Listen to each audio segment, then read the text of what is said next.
fácil. Miscelánea empresarial. Fácil de aprender. Miscelánea empresarial es un programa cultural mundial emitido por www.universovirtual.co, conducido por el profesor Héctor Cadaví Jiménez. El perfil del programa es tratar temas relacionados con finanzas, costos y evaluación financiera de proyectos. Se transmite todos los lunes a las 6 a.m. y 6 p.m. El programa Miscelánea Empresarial busca transmitir conocimientos sobre los temas a tratar, con el objetivo de que los interesados aprendan o profundicen en los conocimientos propuestos en cada uno de ellos, solucionando talleres, resolviendo dudas e inquietudes que se les pueda presentar. Siempre se tratará de hacer simple lo complejo y sencillo lo difícil. Lo importante es que los participantes aprendan, comprendan y apliquen todos y cada uno de los temas tratados. Este programa les llega gracias al patrocinio de la empresa Confecciones Flor de Lis. Esta empresa confecciona ropa interior femenina y sus ventas son al por mayor y al detal, a los precios más bajos del mercado. Se pueden hacer los pedidos a los teléfonos 301-766-0301 o al fijo 477-5820. Ustedes pueden ver algunas muestras que les pueden interesar. Ahí las tienen en las diapositivas. Y ya saben dónde hacer sus pedidos. Finanzas de capital de trabajo, método fácil de aprender. Esta sección se justifica porque trata del manejo eficiente del capital de trabajo. En ella se abordan temas generales de cada una de las cuentas que conforman el capital de trabajo, tales como el disponible, las cuentas por cobrar, los inventarios y los proveedores de bienes y servicios. Todos los temas son desarrollados con ejemplos y ejercicios para facilitar su aprendizaje y comprensión. En esta clase se busca obtener dos objetivos: desarrollar de manera magistral cada uno de los temas a tratar en esta clase 2, sección 2. Y segundo, comprender y aplicar cada uno de los temas vistos en clase con ejercicios de la cotidianidad académica, laboral y de los negocios en general. Manejo eficiente del capital de trabajo. Este tema está relacionado con la administración eficiente de los activos corrientes y de los pasivos corrientes que posee una empresa en un momento de tiempo determinado, exactamente a la fecha de corte del balance general. Los activos corrientes o activos circulantes son aquellos activos que la empresa puede convertir a efectivo en un periodo de tiempo no mayor a un año, a partir de la fecha del balance general. Asimismo, los pasivos corrientes o pasivos circulantes son aquellas deudas u obligaciones pasivos que la empresa debe cancelar en un periodo no mayor a un año a partir de la fecha del balance general. Activos corrientes. Si ustedes miran un balance de una forma muy somera, ustedes van a encontrar en la parte izquierda superior de ese balance general algo que se llama disponible. Ese disponible, ¿qué lo conforma?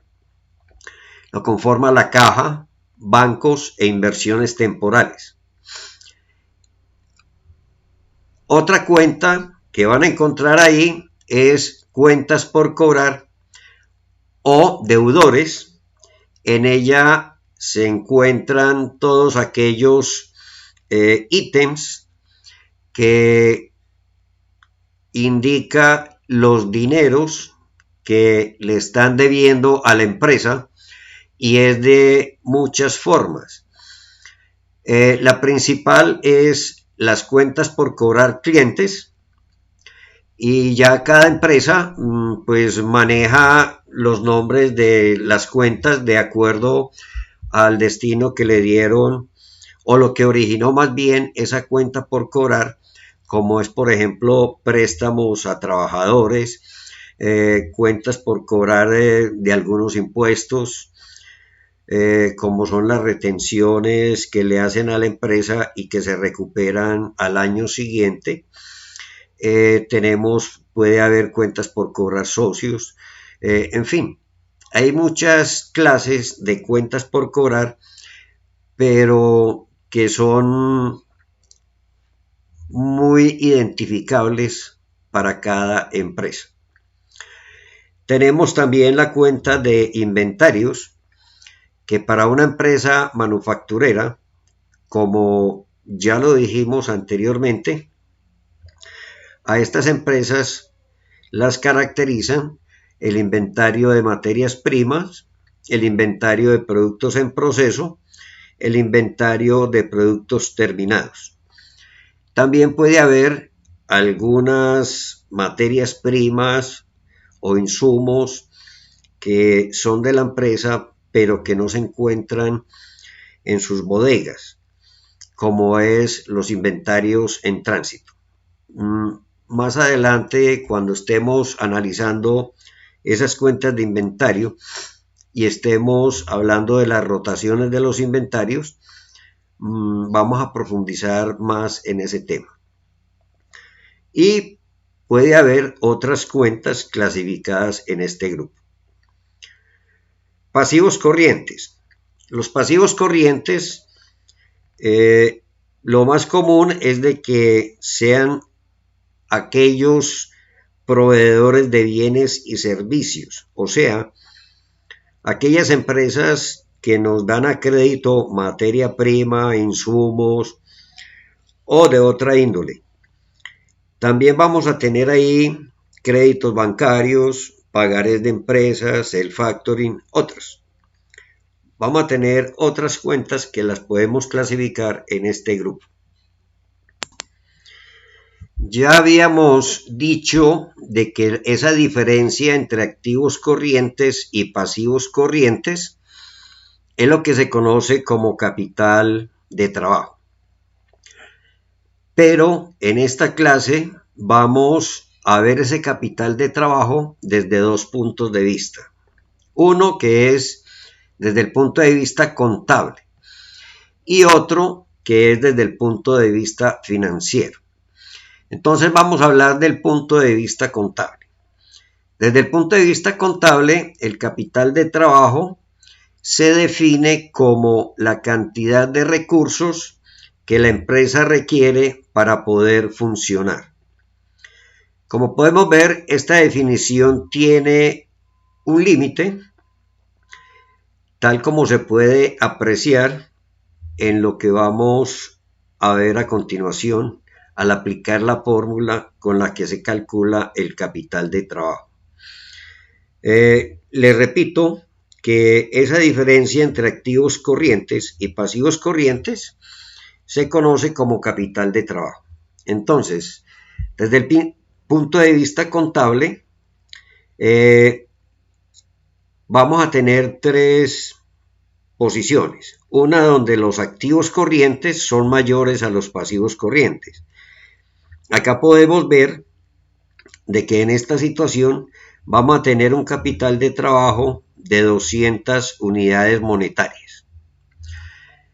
Otra situación que se nos puede presentar es de que los activos corrientes sean iguales a los pasivos corrientes, como es el caso que podemos ver en la diapositiva. O sea, en el primer caso, nosotros tenemos unos activos corrientes de 1000 unidades monetarias, unos pasivos corrientes de 800 unidades monetarias y la diferencia nos dio 200 unidades monetarias. Pero cuando son iguales, como podemos observar en la diapositiva, donde los activos corrientes 1000 unidades monetarias y los pasivos corrientes 1000 unidades monetarias, su capital de trabajo es igual a 0.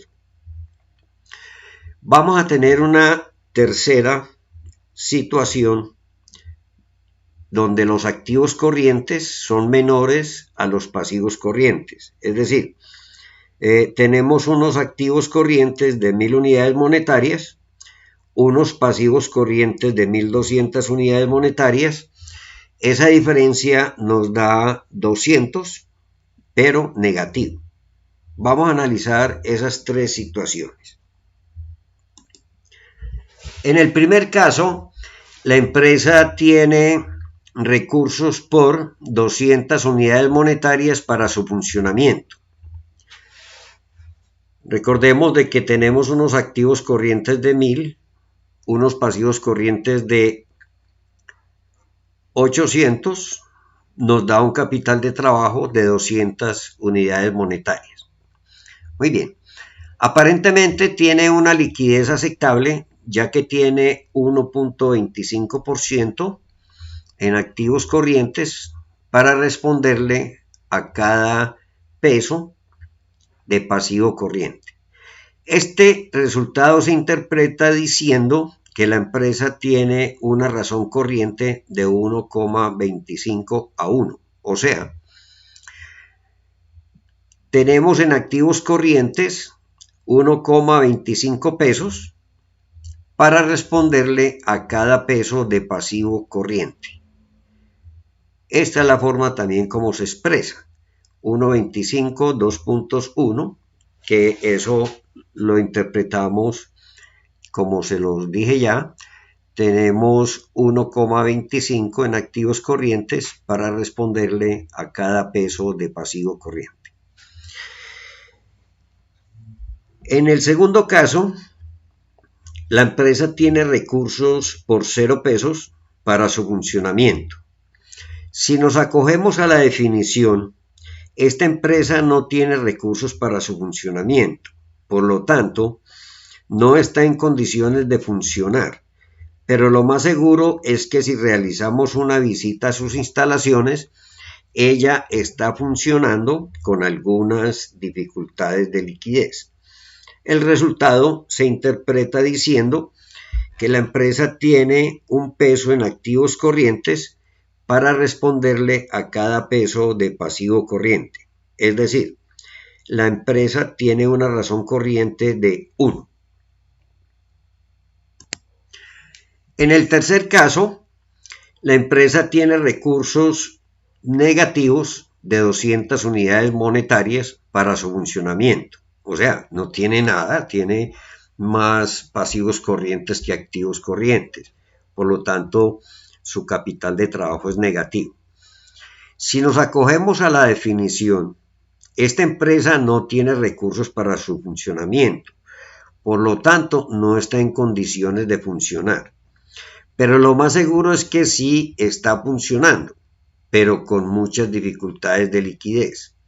El resultado se interpreta diciendo que la empresa tiene 0,83 pesos, o sea, 83 centavos en activos corrientes para responderle a cada peso de pasivo corriente. Es decir, la empresa tiene una razón corriente de 0,83 pesos a 1. 0,83 a 1. No se les olvide. Desde el punto de vista financiero, tenemos que presumir que la empresa es eficiente y de que siempre está en busca de su objetivo básico financiero. Es decir, siempre busca la maximización del valor de la empresa para sus propietarios. La empresa, en medio de su cultura del valor, siempre está buscando su mejoramiento continuo. Aprovecha al máximo los recursos utilizados en todas las áreas funcionales. Los hace eficientes y eficaces. El área financiera no está al margen de esto y por eso es que maneja el disponible con un nivel mínimo de lo necesario, ya que todos los recursos de la empresa le deben generar un retorno mínimo a ella. El manejo del disponible debe hacerse con tendencia a cero o casi cero, ya que si dejamos excedentes que no necesitamos y no los ponemos a rentar, ellos se convierten en fondos ociosos, causándole a la empresa altos costos financieros. Para mantener o determinar el disponible en su nivel mínimo, debemos tener en cuenta que de acuerdo a las políticas y necesidades de la empresa, este debe ser suficiente para cubrir, primero, las transacciones cotidianas o necesidades diarias de la empresa. En la mayoría de las empresas, estas transacciones cotidianas o necesidades diarias se sacan de un fondo que todos lo hemos oído mencionar, fondo de caja menor. En ese fondo de caja menor, pues nosotros le entregamos una cantidad de dinero, no ser ni muy abundante ni muy escaso, porque si es muy abundante, podemos estarle dando motivos a esa persona que maneja ese dinero para que un día determinado se sienta tentado y no vuelva al trabajo.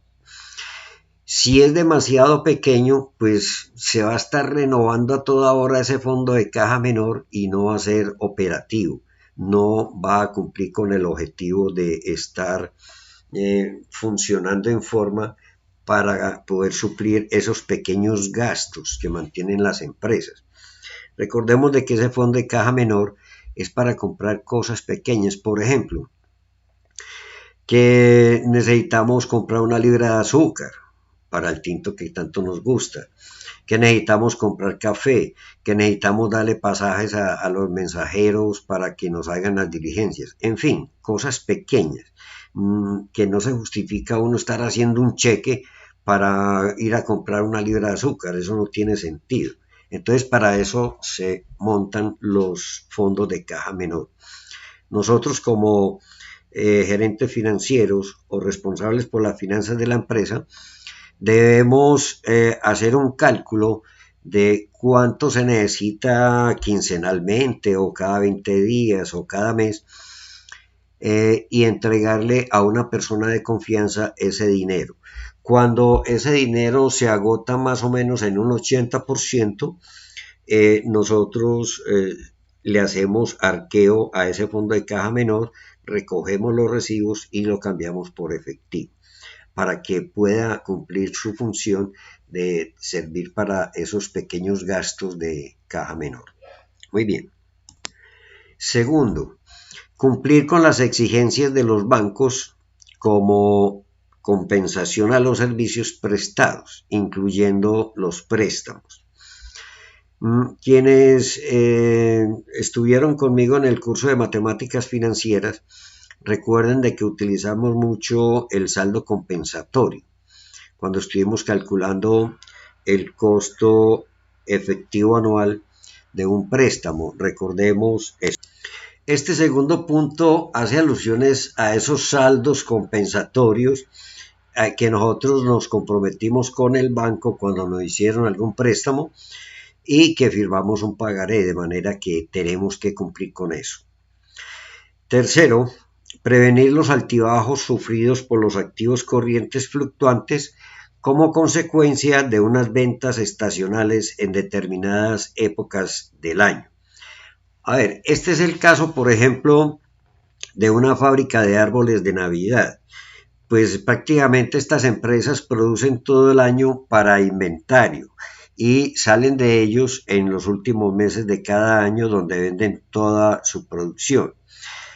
Por ejemplo, los que fabrican cuadernos, ellos tienen una época estacional, eh, empezando el año, donde empieza el año escolar, y ahí ellos van a tener 1 o 2 meses antes, van a tener muchas ventas. Muy bien. Cuarto, especular, o mejor, aprovechar ciertas oportunidades que se puedan presentar con determinados proveedores de materias primas o productos terminados que están necesitados de liquidez y hacen a la empresa propuestas atractivas de descuentos de pronto pago. A ver, esto es muy común en el comercio, en la industria en general, donde uno no tiene de manera ilimitada todos unos recursos económicos y pues, una de las formas de conseguir esos recursos a un menor costo que si fuera un préstamo es ofreciéndole descuentos a sus clientes para poder que nos paguen de contado o de manera anticipada las facturas que nos deben. Sobre este tema vamos a trabajarlo con ejercicios muy interesantes. Vamos a aprender a diseñar políticas, a diseñar estrategias de manejo de esos descuentos de pronto pago, porque no es lo que mejor nos parezca, que démosle un 5, que démosle un 3, que démosle un 4. No, eso depende. Tenemos que saber calcular cuál sería ese costo financiero antes de ofrecer un descuento. Tenemos que echar calculadora. No puede ser así el número más bonito que me pareció. No, tenemos que echar calculadora porque eso tiene unas restricciones, como vamos a aprender a hacerlas.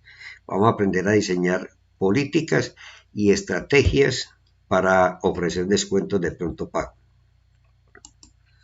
Recordemos de que el manejo de los activos corrientes es muy delicado, porque es que ya vimos las cuentas que conforman este activo corriente, pero el activo corriente nos genera a nosotros, si no lo sabemos manejar, nos va a generar altísimos costos financieros ocultos.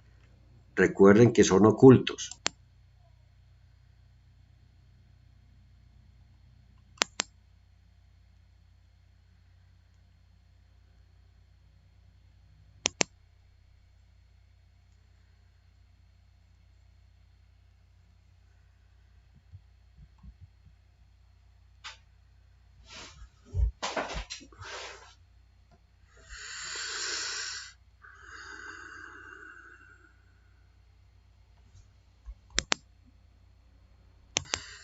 Partiendo de esta premisa, podemos diferenciar dos clases de capital de trabajo. El capital de trabajo operativo o KTO. Y segundo, el capital de trabajo neto operativo, KTNO. El capital de trabajo operativo, KTO, se puede definir como la cantidad de recursos que requiere la empresa para funcionar sin contratiempos y se calcula de la siguiente manera. KTO es igual al disponible. Se le coloca acá un interrogante porque enseguida vamos a decir cuándo se utiliza el disponible para calcular el KTO y cuándo no. Muy bien, a ese disponible se le suman las cuentas por cobrar, clientes. ¿Por qué clientes? Porque es que las cuentas por cobrar de la empresa, de acuerdo a su objeto social, deben ser únicamente las que provienen de las ventas a crédito de su razón de ser de la empresa, o sea, de una fábrica de zapatos, por la venta de esos zapatos a crédito, no por las cuentas, por los préstamos que le hagamos a los trabajadores, no por los préstamos que le hagamos, por ejemplo, a los socios, en fin, la razón de ser nos va a generar unas ventas a crédito y esas son las cuentas por cobrar que nosotros vamos a tener en cuenta en el KTO. Lo mismo va a ser en el KTNO, como más adelante lo vamos a decir. Y a esto le sumamos los inventarios. Miren de que tenemos acá el disponible que sabemos que es caja, bancos, inversiones temporales, las cuentas por cobrar y los inventarios. Miren que es prácticamente los activos corrientes, pero vamos a ver cuándo tenemos en cuenta el disponible y cuándo no. Veamos. El disponible se debe manejar en cero o casi cero, es decir, no significa 0 pesos, sino no manejar más de lo necesario, o sea, el saldo mínimo. Es por eso que el disponible no se tiene en cuenta en aquellas empresas cuyo movimiento de caja no es voluminoso, como sí sucede en las grandes superficies, almacenes de cadena y otros, en los cuales el disponible sí se tiene en cuenta para calcular el KTO. Entonces veamos. ¿Qué significa manejar en cero o casi cero ese disponible? Pues es decir, si hacemos el cálculo de acuerdo a esas 4 clases que conforman el saldo mínimo que acabamos de ver, si yo necesito 10 millones de pesos para cumplir con eso, ¿para qué voy a tener 15? Eso es lo que yo les quiero decir. Entonces, si yo manejo lo necesario, estoy manejando el disponible en cero o casi cero. Puede haber una pequeña diferencia. Y en esa forma nosotros vamos a ser eficientes en el manejo de los activos corrientes. Porque es que si yo, por ejemplo, necesito 10 millones de pesos como saldo mínimo y tengo 15, esa diferencia de los 5 se me va a formar, se me va a convertir en fondo ocioso con un alto costo financiero. Si nosotros no sabemos qué hacer con esos sobrantes de caja, el banco sí va a saber qué hacer con ellos y ellos sí le sacan rentabilidad a eso. De manera pues de que nosotros tenemos que ser muy recelosos con esos sobrantes de caja. ¿Ok? El saldo mínimo, según las políticas de la empresa, recordemos de que está conformado por el saldo de transacciones, el saldo compensatorio, el saldo preventivo y el saldo especulativo. Ya hablamos de cada uno de ellos. El autor considera que aquellos activos que aparecen como activos corrientes en el balance general y con los cuales no se puede avalar el pago de una obligación corriente, no se deben tener en cuenta para el cálculo de los indicadores de liquidez.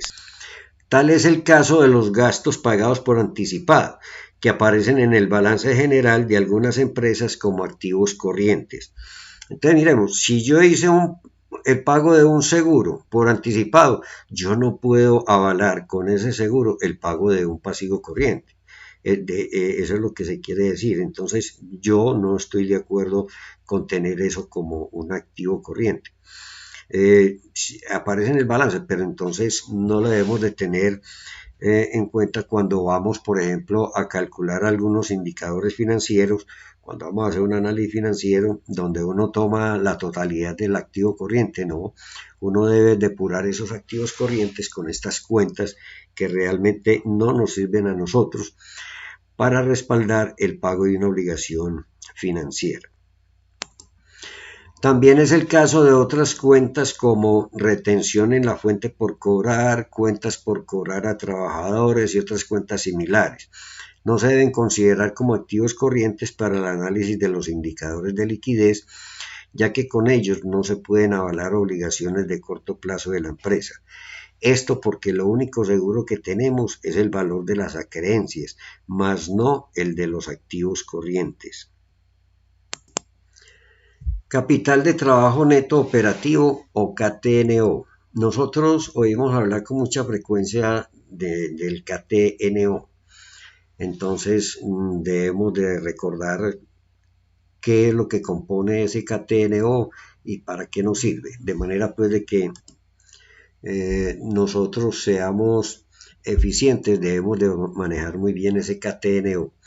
El capital de trabajo neto operativo, KTNO, se puede definir como la cantidad de recursos que requiere la empresa para funcionar sin contratiempos, después de cumplir con las obligaciones de los proveedores de bienes y servicios de corto plazo.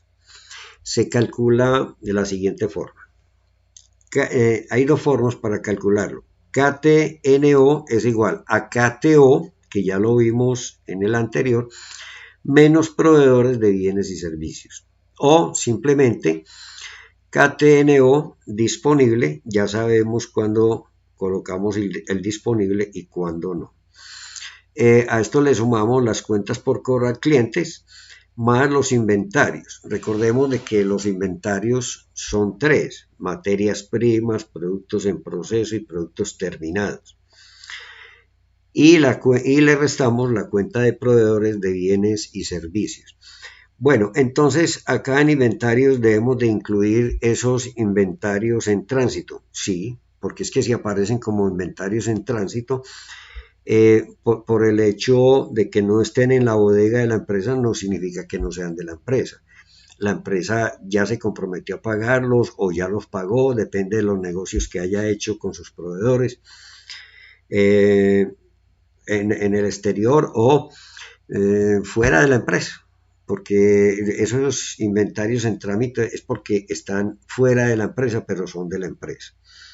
De manera pues de que los debemos de incluir acá.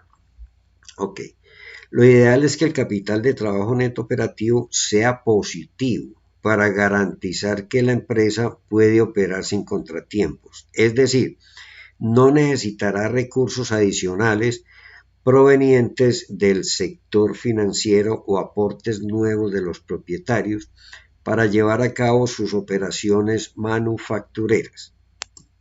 Acá vuelvo y repito, nosotros no tenemos en cuenta el disponible en esas empresas que no tienen mucho volumen de o torrente circulatorio de efectivo, tal como lo tienen las grandes superficies.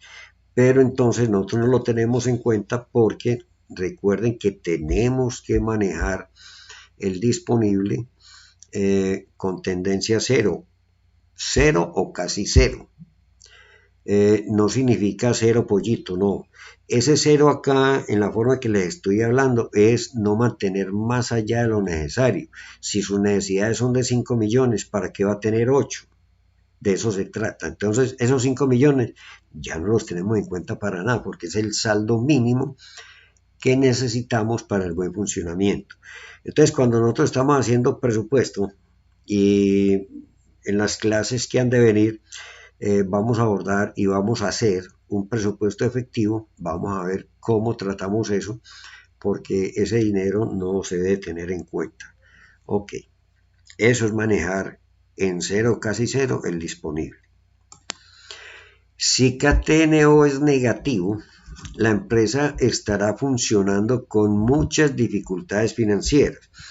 Por lo tanto, se requiere diseñar e implementar políticas y estrategias relacionadas con un incremento en las ventas, el recaudo anticipado de la cartera por medio de descuentos de pronto pago o de incentivos a los clientes para aumentar sus promedios de compra, disminución de los niveles de inventarios, en fin, hacer lo pertinente para revertir esta situación.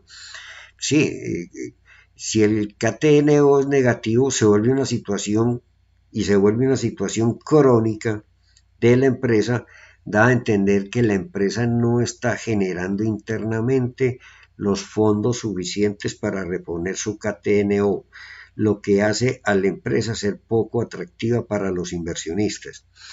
Sí, esto es muy peligroso cuando se nos convierte en crónico ese KTNO negativo, porque es que si la empresa, ¿qué significa eso? Imagínense una empresa donde va a pagar la nómina quincenalmente, entonces cada vez que vaya a pagar la nómina tiene que recurrir o a un préstamo del banco o tiene que recurrir a los dueños de la empresa para que le faciliten los recursos para pagar la nómina. Eso no tiene sentido y eso va a ser quincenalmente así. Entonces esa empresa ya no es atractiva para un inversionista. Entonces eso es lo que tenemos que tener en cuenta. Si una empresa no es atractiva, entonces ¿qué es lo que van a hacer los dueños? Los dueños retiran su capital de esa empresa y se lo llevan a una empresa donde no los esté molestando tanto, donde sea una empresa eficiente. Y nosotros somos los responsables como gerentes financieros de estas situaciones. Entonces, nosotros tenemos muchas herramientas financieras para manejar eficientemente todos esos recursos de la empresa. A medida que vamos avanzando, vamos a ir aprendiendo herramientas. Esta situación da a entender que los pagos a los proveedores de bienes y servicios no son oportunos, de acuerdo a los plazos establecidos entre las partes. Si esto es así, las relaciones entre ambos no son las mejores, lo cual deteriora la imagen corporativa, creándole barreras crediticias en el medio, dificultando sus operaciones normales, haciéndola ineficiente, poco competitiva y no atractiva para los inversionistas. Entonces, cuidémonos mucho de estas situaciones, porque es que una mala relación que tengamos con los proveedores o con los acreedores, pues va a deteriorar la imagen corporativa de la empresa y en cierta forma puede llegar a deteriorar su valor, el valor de la misma empresa. Entonces, seamos muy recelosos de esto y mantengamos unas buenas relaciones con cada uno de los acreedores. Ciclo de caja. El ciclo de caja o ciclo de conversión del efectivo o flujo de efectivo es el tiempo promedio que transcurre desde el momento en que se desembolsa el dinero para la compra de las materias primas o productos terminados para una empresa comercial hasta el momento de recaudar las cuentas por cobrar a clientes, o sea, hasta el momento de ser recibido por la caja de la empresa. Se calcula restándole a los días del ciclo operativo, o sea, días de rotación de las cuentas por cobrar a clientes más los días de rotación de los inventarios, se le restan los días del ciclo de pago, o sea, los días de rotación de los proveedores de bienes y servicios. El ciclo de caja se calcula de la siguiente manera. Veámoslo cómo realmente se calcula, porque así nos parece como muy extraño, pero ya viendo los números es muy sencillo. Veamos. Miren lo que les acabo de decir. Nosotros tenemos la forma de calcular el ciclo de caja así. Tenemos la rotación de las cuentas por cobrar a clientes. Son 12 veces. Si nosotros dividimos 360 días del año por 12 nos da 30 días. Calculamos la rotación del inventario de materias primas. O sea, vamos a suponer que rota 8 veces al día. Si yo divido 360 días por 8 veces, me da que la rotación del inventario de materias primas es cada 45 días. Rotación del inventario de productos en proceso. Vamos a suponer que está rotando 24 veces al año. 360 dividido 24 nos da 15 días. O sea, cada 15 días se está renovando o está rotando el inventario de productos en proceso. Más adelante vemos qué significan estas rotaciones en una forma más amplia. Rotación del inventario de productos terminados. Está rotando 30 veces al año, o sea que está rotando cada 12 días. Ok. Ciclo productivo. Si yo sumo en días, porque no lo puedo sumar en veces, si yo sumara estas veces, o sea, 12 veces de la rotación de cuenta por cobrar, 8 veces de la rotación del inventario y materia prima, 24 veces de la rotación del inventario de productos en proceso y 30 veces de la rotación del inventario de productos terminados, ese resultado no me va a decir absolutamente nada, porque lo que me va a dar es un salpicón. Yo no puedo decir que ese resultado que nos da 20, 50, 74 veces. Uno no sabe 74 veces de qué. Por eso lo convertimos a días. Al sumar estos días, 30 días de cuenta por cobrar a clientes, 45 de la rotación de la materia prima, más 15 días, más 12 días, esto nos da 102 días. Esto sí lo puedo sumar. Y al obtener esta suma, encontramos el ciclo productivo. Muy bien.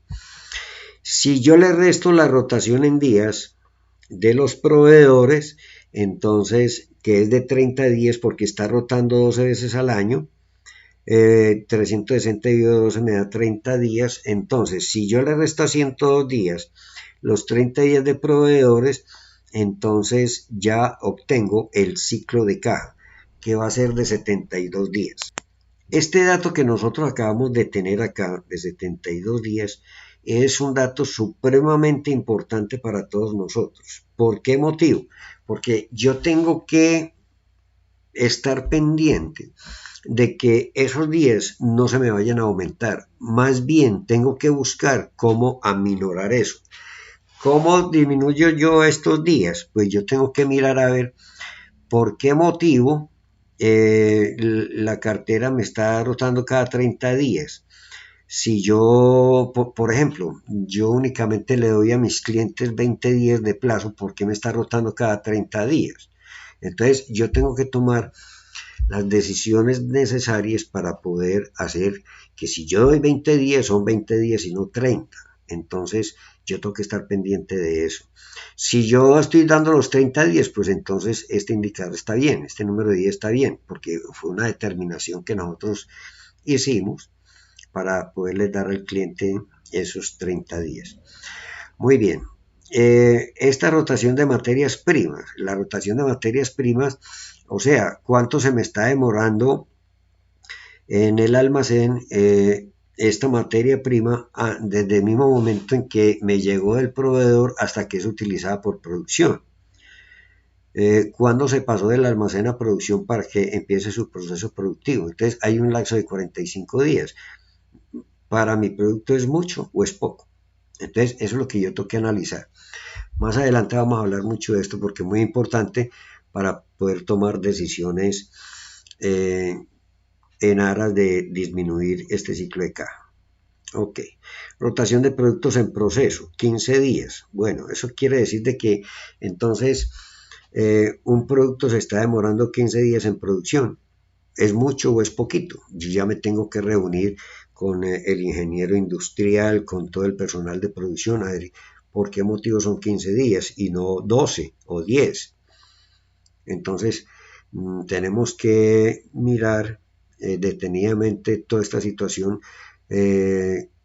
conjuntamente con el ingeniero industrial para que nos diga si se puede disminuir esos días de producción sin que se deteriore la calidad del producto. ¿Sí? Entonces, eso es lo que tenemos que ir buscando. Y tenemos la rotación del producto terminado, que es de 12 días, pero esto significa que desde el momento en que el producto se terminó y se pasó al almacén para que sea entregado a mercadeo o al consumidor final, ya se verá, entonces están transcurriendo 12 días. Nosotros tenemos que analizar cuál es la clase, la forma de producción de mi empresa, porque es que yo puedo producir sobre pedido o puedo producir para inventario, para incrementar el inventario como hacen las gaseosas, la cervecería, los cigarrillos. O si es sobre pedido, yo estoy fabricando unos escritorios, me pidieron 10 escritorios, ¿cuándo quedé entregarlos? Que los quedé entregar en 5 días. Bueno, ¿y por qué me estoy demorando 12? Entonces, dependiendo de eso, de la forma como nosotros produzcamos, tenemos que hacer este análisis. Más adelante volveremos sobre esto, porque es que es muy importante. Ok. Otra cosa, y es lo relacionado con el pago a proveedores. Yo le estoy pagando a los proveedores un promedio de cada 30 días, ¿cierto? Entonces, cada 30 días le pago al proveedor. Bueno, eso está muy bien, pero entonces, ¿qué es lo que nosotros debemos de buscar? Acá vemos de que le estoy dando a mi cliente los mismos 30 días que me está dando el proveedor. Yo tengo que tratar o de darle menos plazo a mis clientes, inferior al plazo que me dan los proveedores. ¿Por qué motivo? Porque mire que 30 días que me dan los proveedores y 30 días que yo le doy al cliente, entonces prácticamente el proveedor me está financiando la cartera, el costo de la cartera. Pero si yo le diera 20 días a mi cliente y continúo con los 30 de producción, pues ¿qué significa eso? De que además de que los proveedores me van a financiar el costo de esta cartera, si yo doy 20 días, me van a quedar 10 días para que me ayude a cubrir los costos del mantenimiento de los inventarios. Entonces, eso es lo que yo tengo que buscar, ir trasladando esos costos pues a donde se pueda para uno poder mejorar esta rotación del ciclo de caja, que para nosotros es fundamental, y aumenta también la rentabilidad, disminuyen los costos, en fin, esto trae muchas ventajas que analizaremos más adelante.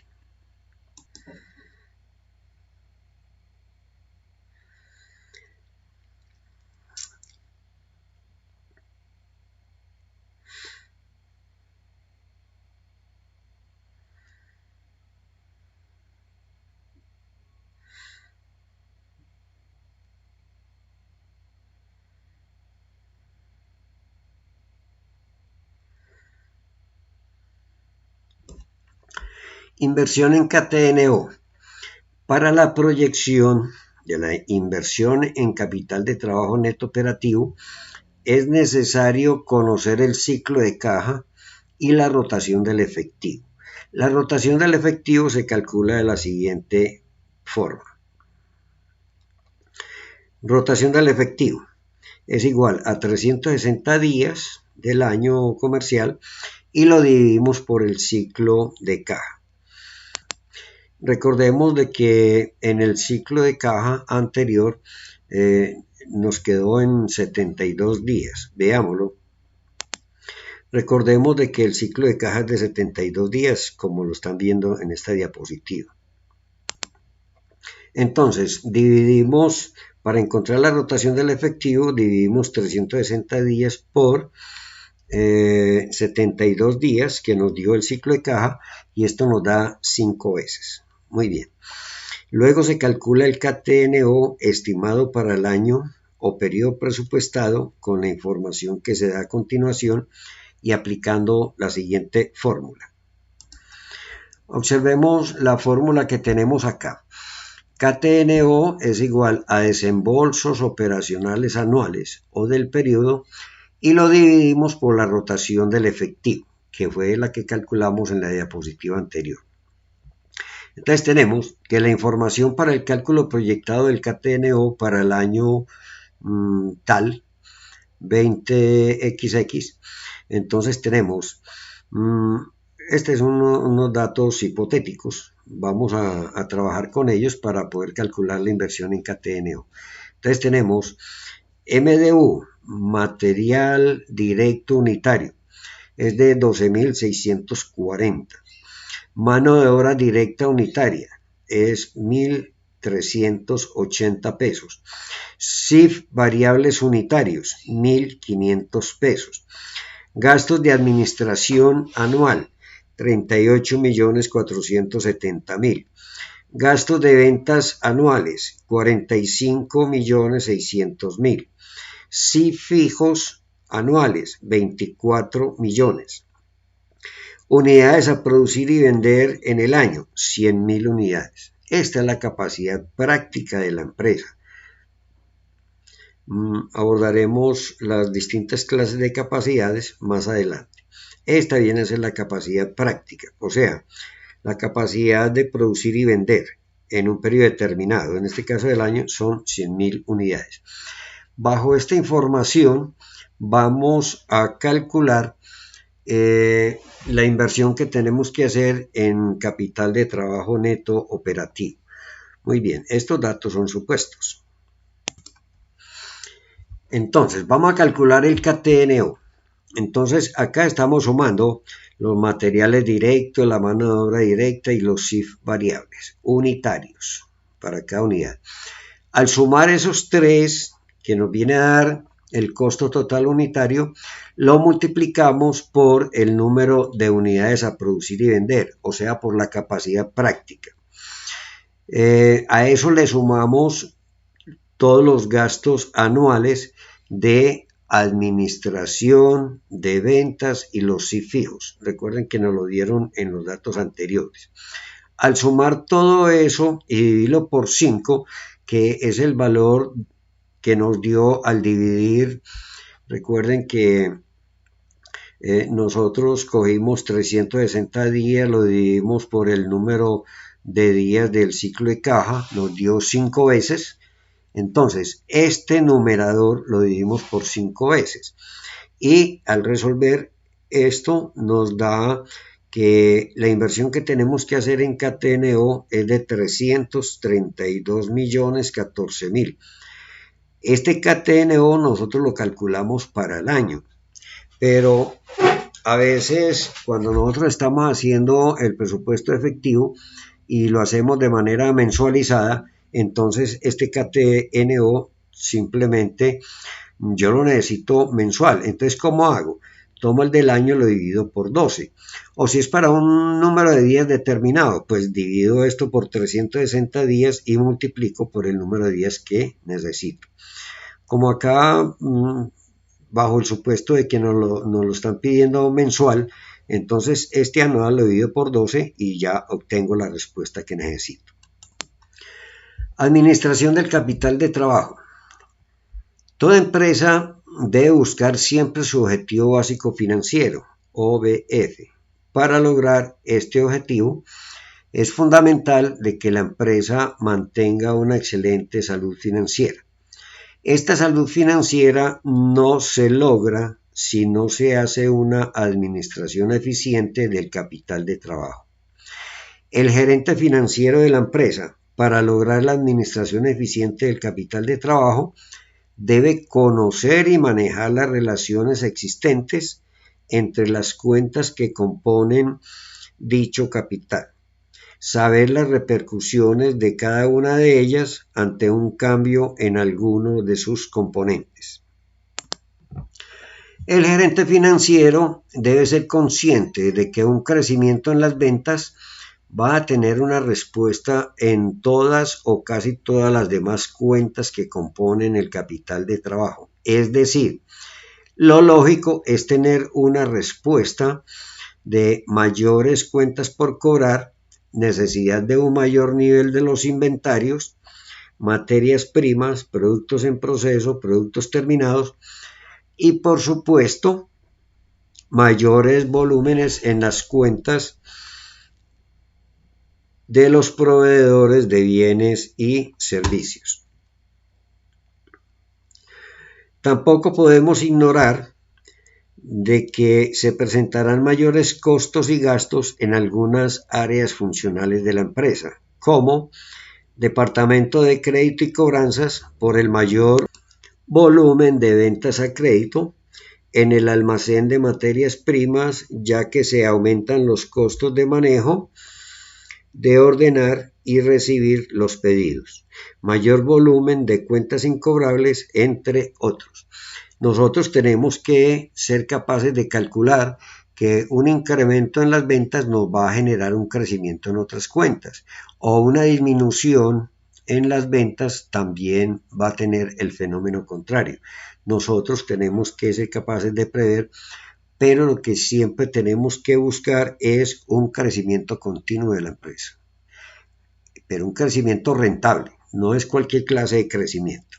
Ok, hemos llegado al final de la clase. No me queda sino felicitarlos porque hemos culminado con éxito esta segunda clase de la sección 2 de nuestro excelente curso de finanzas de capital de trabajo, método fácil de aprender, el cual te ayudará a triunfar en tu vida profesional. Ya conoces la importancia que tiene la administración eficiente del capital de trabajo para obtener una buena salud financiera en la empresa. Anímate a dar el siguiente paso con el cual ascenderás un peldaño más en la escalera que te llevará al éxito profesional. Universo Virtual Comunicaciones y Héctor de Jesús Cadavid Jiménez los invitan para que visiten la página www.matemáticafinancierafacildeaprender.com, donde podrán adquirir mi libro de matemática financiera y visitarme, y pueden mirar todos estos videos que estamos viendo en cada clase en YouTube, Miscelánea Empresarial, y en Facebook, Héctor Cadavid Jiménez. Gracias. Entonces, no olviden que cuando miren estos videos, denle un like, un me gusta y que se les active la campanita. Muy bien. Debo darle gracias a la empresa Confecciones Flor de Lis, que con su patrocinio ha permitido que este programa les pueda llegar a ustedes. Ellos confeccionan ropa interior femenina y las ventas las hacen al por mayor y al detal a los precios más bajos del mercado. En los teléfonos 301-766-0301 y fijo 477-5820. Y ahí tienen la portada de mi libro para que lo consigan. Está a precios muy favorables, al alcance de cualquier presupuesto, en la página que ya les di. Gracias nuevamente.